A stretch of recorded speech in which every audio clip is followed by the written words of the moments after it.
ఆటపాటకు మొదటి ఆది గురువమ్మ, మంచి మాట చెప్పే బంగారు బొమ్మ. 5 ఏళ్ల వయసులో పలక చేతికిచ్చి బడికి ఓ బిడ్డని బతుకు బాట చూపి, ఓనమాలు నేర్చి 1, 2 చదివి వయసుతో పాటు చదువు పెరుగుతుంటే ఎదిగిన కొడుకును కళ్ళ చూసుకుంటూ కడుపు నిండినంత సంబరపడుతుంది. టీచరో గొప్ప డాక్టరో కలెక్టరో కావాలనుకుంటది. మనసున్న తల్లి మన అమ్మ కమ్మని కలలెన్నో మదిలోన కంటది.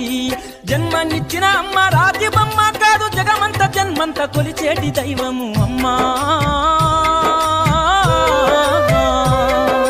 కమ్మనైన అమ్మ పాట వింటే ఎంత మధురమో,